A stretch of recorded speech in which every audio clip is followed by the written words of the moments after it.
தமிழ்நாட்டில் இன்னைக்கு ஒரு கருப்பு நாளாக நான் பார்க்குறேன்.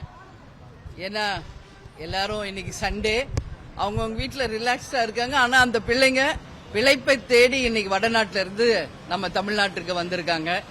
வந்தாரை வாழ வைக்கும் தமிழ்நாடு. இன்னைக்கு ஞாயிற்றுக்கிழமைக்கும் அந்த பொண்ணுங்கெல்லாம் வேலை பார்த்து இருக்கிறாங்க. அமோனியாவுடைய எஃபெக்ட் ரொம்ப வீரியமாக இருக்கிறதுனால இன்னைக்கு கம்ப்ளீட்டா கொலாப்ஸ் ஆயிருக்காங்க அந்த பசங்க. இந்த எமர்ஜென்சியோட ஹெச்ஓடி இவங்க எனக்கு கம்ப்ளீட்டா கூட இருந்து ஒரு பேஷண்ட்டுக்கும் என்ன நடந்திருக்குன்றதை எக்ஸ்பிளைன் பண்ணாங்க. ரொம்ப ரொம்ப கிரிட்டிக்கலா இருக்காங்க. பாக்குறதுக்கே ரொம்ப மனசு கஷ்டமா இருக்கு. எல்லாமே பொம்பளை பிள்ளைங்க, எல்லாமே ஒரு 18 வயசுல இருந்து ஒரு 25 வயசுக்குள்ளதான் இருக்காங்க.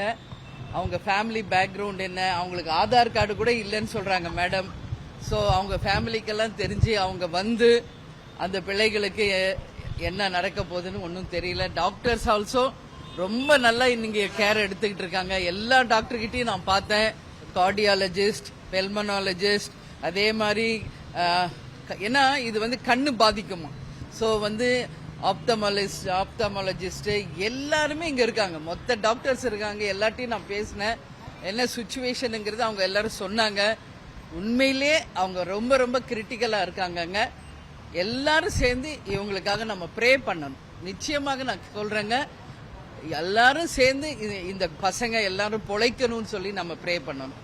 ஏன்னா இன்னைக்கு வந்து திருவள்ளூர்ல அந்த ஃபேக்டரியில அந்த அமோனியா பாதிப்பு மிக வீரியமா இருந்திருக்கு. அவங்க என்ன சொல்றாங்க, உடனே வேல்ஸ் காலேஜ்லயும் வெங்கடேஸ்வரா காலேஜ்லயும் இம்மிடியட்டா ரொம்ப நல்லா கேர் எடுத்து இங்க அனுப்புனதுனாலதான் இவ்வளவு நேரம் அந்த பசங்களை சர்வை பண்ண முடியுது. அந்த அளவு கேர் கொடுத்துருக்காங்க. நாங்களே போன் பண்ணி அந்த 2க்கும் ஹாஸ்பிட்டல்ஸ்க்கும் தேங்க் பண்ணோம். என்ன இல்லைன்னா இன்னும் ரொம்ப எமர்ஜென்சி ஆயிருக்கும் அப்படின்னு சொல்றாங்க. அந்த அளவு இன்னைக்கு நம்ம ராஜீவ் காந்தியில, ஸ்டான்லியில, வேல்ஸ்ல, வெங்கடேஸ்வரா இது போன்ற பல்வேறு இடங்களில நம்ம பேஷண்ட்ஸ் எல்லாரும் 20 பேர் அட்மிட் பண்ணியிருக்காங்க. அதுல 7 பேர் உயிர் இழந்து விட்டதாக செய்திகள் வருது. ரொம்ப ரொம்ப எனக்கு மனசு கஷ்டமா இருக்கு. நான் வீட்டுல உட்காந்து டிவியில பாக்குறேன். நிஜமா சொல்றேன், என்னால அது பார்க்க முடியலைங்க. அதனாலயே நான் நேரா கிளம்பி வந்துட்டேன். ஏன்னா எல்லா உயிரும் ஒண்ணுதான். கடவுளால் படைக்கப்பட்ட அனைத்து உயிர்களும் ஒண்ணுதான். அதனால வடநாட்டுக்காரங்கன்றதுனால தமிழ்நாட்டுக்காரங்க வந்து பார்க்க கூடாதுன்னா கிடையாது. நம்மள தமிழ்நாட்டை நம்பி வந்த உயிர்கள் நிச்சயமாக நம்ம அனைவருடைய பிரேயர்ஸ்னால தான் அவங்க பொழைக்க முடியுன்ற ஒரு நிலையில இருக்காங்க. ஏன்னா கம்ப்ளீட்டா இந்த உதடு, மூக்கு, காது எல்லாம் ப்ளீட் ஆயிட்டு இருக்கு. போய் பார்த்தேன். ரொம்ப ரொம்ப மனசு கஷ்டமா இருக்கு. இங்க என்ன நம்ம வெளியே பாக்குறோமோ அதுதான் லங்ஸ்லயும் அந்த அளவு அஃபெக்ட் ஆயிருக்குன்னு எங்க டாக்டர்ஸ் எனக்கு எக்ஸ்பிளைன் பண்ணாங்க. ஸோ நிச்சயமாகவே இது வந்து ஒரு மிகப்பெரிய விபத்து, மிகப்பெரிய. ஏன்னா அந்த ஆலை வந்து ரொம்ப வருஷமா நடக்குது. அங்க இறால் பதப்படுத்தும் ஆலை. அங்க அமோனியால தான் அதை வந்து பதப்படுத்துவாங்களாம். ஆனா மிக வீரியமான அமோனியாவில் இந்த அளவு வந்து பாதிச்சிருக்காங்க. அதனால நிச்சயம் முதலமைச்சர் வந்து 2 லட்சம் ரூபாய் அறிவிச்சிருக்காரு. எனக்கு தெரிஞ்சு 2 லட்சம் ரூபாய் நிச்சயம் பத்தாது. ஏன்னா அவங்க எல்லாம் ஏழை குடும்பத்தை சேர்ந்தவங்க அப்படின்றது தெரியுது. பிழைப்பை தேடி தான் இங்க வந்திருக்காங்க. ஸோ ரீகன்சிடர் பண்ணி முதலமைச்சர் அவர்கள் அவங்க குடும்பத்திற்கு குறைந்தது 5 லட்சம் ரூபாயாவது தரணும்னு சொல்லி நான் வந்து கேட்டுக்கிறேன். அவங்களுக்கு நல்ல ட்ரீட்மெண்ட் இப்ப போயிட்டு இருக்கு. இந்த ட்ரீட்மெண்ட் உயர்ந்த சிகிச்சை அளிக்கணும். எல்லாம் யங் கேர்ள்ஸ், மொத்த பேரும் யங் கேர்ள்ஸா இருக்காங்க. ஸோ அவங்க நிச்சயம் சர்வை ஆகி இதுல பொழைக்கணும்னு சொல்லி நான் பிரார்த்திச்சுக்கிறேங்க. 7 பேர் டெத் ஆயிருக்காங்கன்னு சொல்லியிருக்காங்க. ஆனா சற்று நேரத்துக்கு முன்னே அமைச்சர் ஆய்வு பண்ணாரு. 2 பேர் தான் அதிகாரப்பூர்வமாக இறந்திருக்காங்க. இல்ல 7 பேர் தவறு வெளிப்படையா அறிவிக்கிறதுக்கான காரணம் இல்ல, அது வந்து 7 பேர் இறந்ததாக தான் சொல்றாங்க. ஸோ நம்ம எதுவுமே அவசரப்பட்டு பேச வேணாம். ஏன்னா வேல்ஸ்ல தான் எல்லாமே மார்ச்சுரியில வைக்கப்பட்டதாக எனக்கும் தகவல் வந்திருக்கு. ஸோ நம்ம என்ன சொல்லுவோம், இது வந்து அரசியலாக்கக்கூடாது. இந்த நேரத்தில் வந்து எல்லாருமே மனிதாபிமானத்தோட இதை பார்க்கணும். இது வந்து அரசியலாக்கக்கூடாது. இப்ப நான் உள்ள போற எல்லா டாக்டர்ஸும் சின்சியரா மனிதாபிமானத்தோட தான் எல்லா டாக்டர்ஸ், நர்ஸ், அங்க வேலை பார்க்குற எல்லாரும் செய்யறாங்க. ஸோ எல்லாம் பெண் குழந்தைங்க. ஸோ அது வந்து நம்ம அரசியலாக்க வேணாம்.